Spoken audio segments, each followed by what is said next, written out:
नमस्कार। आपका बात 25 में स्वागत है। और बात 25 में हम भारत और कनाडा के बीच में क्या आजकल चल रहा है और क्या बहुत ही पहले से लंबे समय से चलता चला आ रहा है, उसमें कुछ बहुत सारी बातों की बात कर लेते हैं। क्योंकि आज जो कनाडा और भारत के रिश्तों में जो कड़वाहट आई है, जो एक दूसरे पे एलिगेशन या एक दूसरे के खिलाफ एक्शन लिए जा रहे हैं या कि वक्तव्य दिए जा रहे हैं, उसका इतिहास बड़ा ही लंबा है। उसका इतिहास बहुत पहले 1980 और उससे पहले ही आरंभ होता है। और मुख्य रूप से आप समझ लीजिए कि 1984 की जो कि ऑपरेशन ब्लू स्टार हुआ या उससे पहले की जो पाकिस्तान के द्वारा समर्थित पंजाब में एक आतंकवादी गतिविधियां जिसमें देश की भी बहुत बड़ी बड़ी पार्टियां शामिल थी अपने इलेक्शन की मैन्यूवरिंग के लिए, वो शामिल हैं।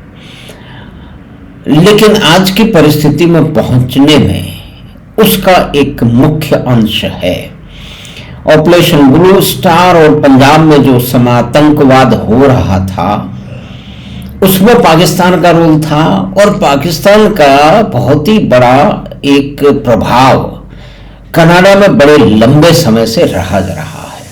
और पाकिस्तान की आईएसआई और पाकिस्तान की सेना के बड़े बड़े प्रभावी लोग, जनरल वहां के, जिनको मिलियनर बिलियनर जनरल कहा जाता है, वो लंबे समय से विभिन्न कारणों से कनाडा में जाकर के बसते रहे हैं और अपना प्रभाव वो दिखाते रहे हैं।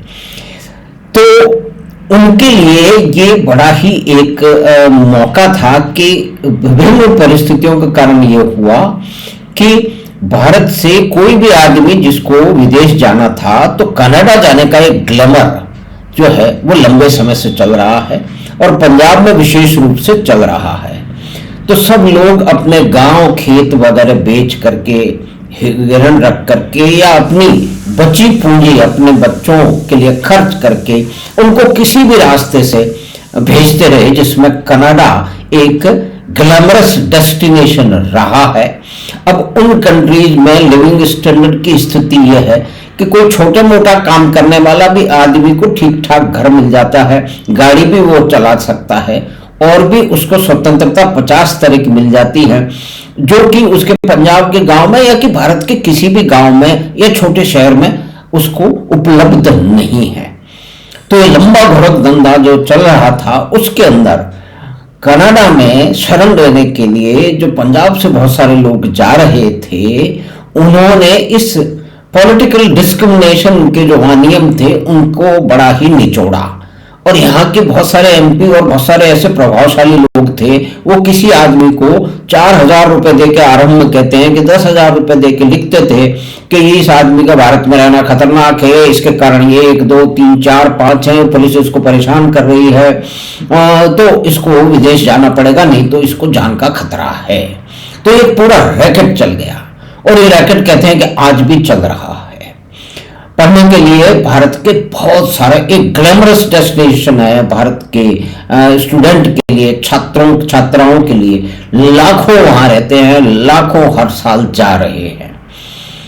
वो अपनी पढ़ाई करने जा रहे हैं, कुछ पढ़ाई के रास्ते वहां रहने जा रहे हैं, वहां की पीआर यानी कि परमानेंट रेजिडेंसी जो है उसको एक्वायर करने जा रहे हैं। तो ये एक इकोनॉमिक जिसको कहते हैं माइग्रेशन है, जिसमें प्रभावशाली लोग जा रहे हैं, जिनके पास पैसा है, अधिकतर वो ही जा रहे हैं।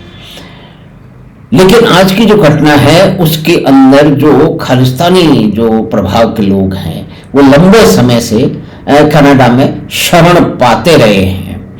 उसका मुख्य कारण यह है कि ट्रूडो की जो पार्टी है वो उसका एक सपोर्ट बेस आता है, वो एक ऐसी पार्टी से आता है जिसको खालिस्तानी समर्थक माना जा सकता है या ओपनली वो हैं।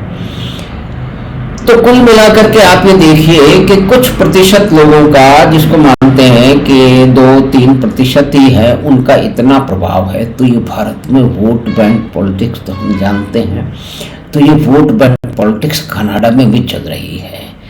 अब लंबे समय से कनिष्का, इस पे एक अलग बातचीत करने की आवश्यकता है कि कनिष्का का जो 1985 में जो विमान में विस्फोट किया गया था, तो वहां पे बहुत सारे लोग ये मानते हैं, वहां की इंटेलिजेंस एजेंसी मानती है, वहां के रहने वाले लोगों ने कहा है, लिखा है, इस बारे में लेख लिखे गए हैं। उसमें कहा गया है कि उनको जो भारत जाने वाले थे कनाडा से, टोरंटो से, वैंकूवर से, कहीं भी उनको बताया जाता था कि तुसी जा रहे होगे, इंडिया जा रहे होगे, हाँ तो तुम गल दसा, हाँ तुसी एयर इंडिया की फ्लाइट मत लेना। यानी कि कुछ लोगों को यह मालूम था कि कुछ होने जा रहा है।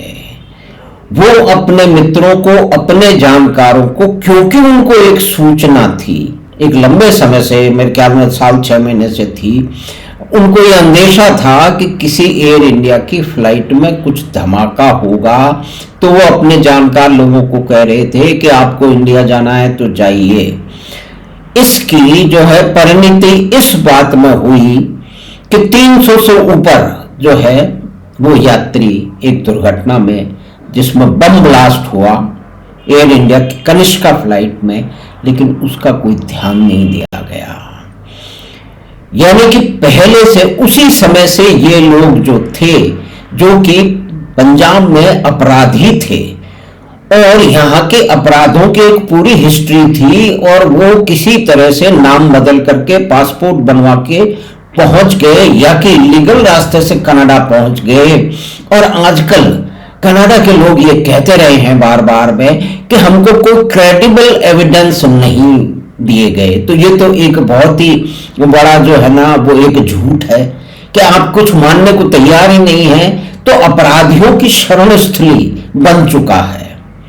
और अभी एक सिंगर हैं, वो कनाडा में ही रहते हैं, और आप ये देखिए कि कनाडा के सिंगर हैं या बहुत सारे, कि आप समझिए कि पंजाबी गानों के जो सिंगर हैं वो गन एंड गैंग्स को ग्लोरीफाई करते हैं।